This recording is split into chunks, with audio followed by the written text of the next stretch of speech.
So, Fiona, to begin with the beginning, before we speak about your project here for Venice, I was curious to know if you could tell me about your beginnings and how it all started, how you came to art, if there was an epiphany, a moment of epiphany, how it all began. How it all began. Gee, long time ago. I don't know if there was a moment of epiphany. I felt for a long time that I would really like to be an artist, and it took me feels like it took me a long time to be ready for that and to take that step. But once I did, I never looked back.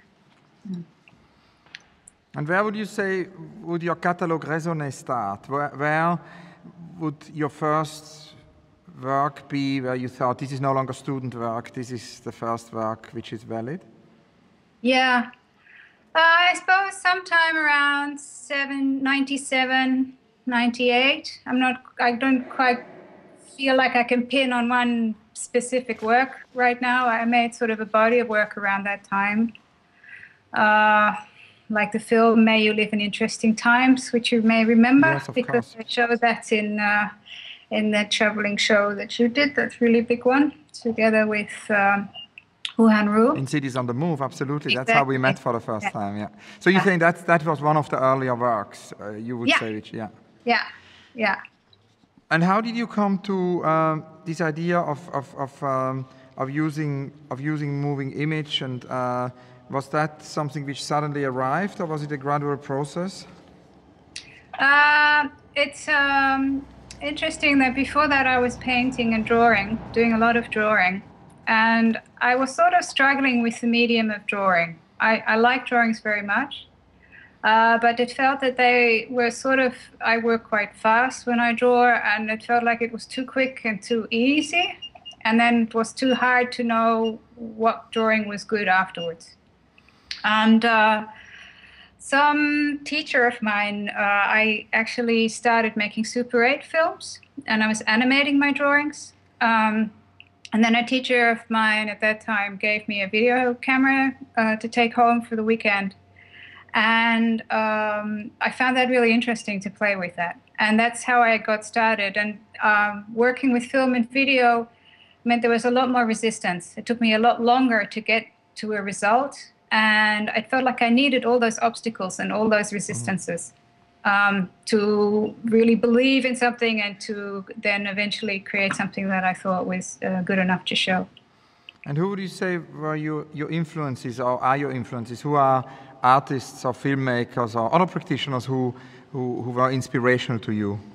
Yeah, there are a lot of them, but certainly there are some women artists like Joan Jonas.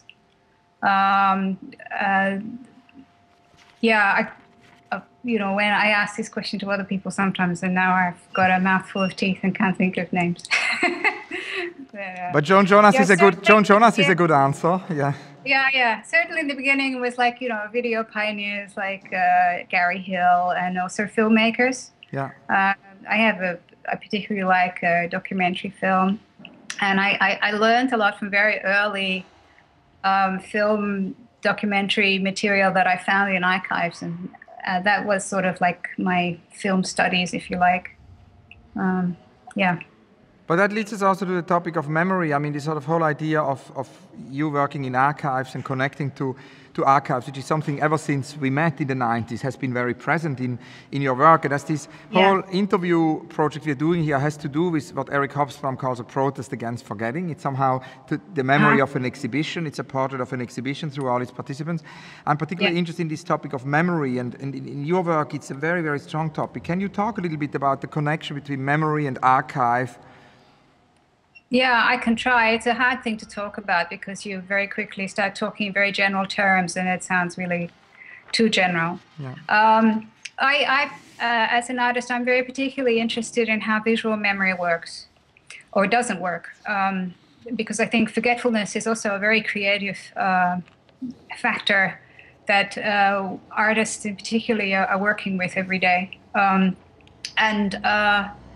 So I've been recently making works trying to sort of unravel or make like a little anatomy of how I think my visual memory works.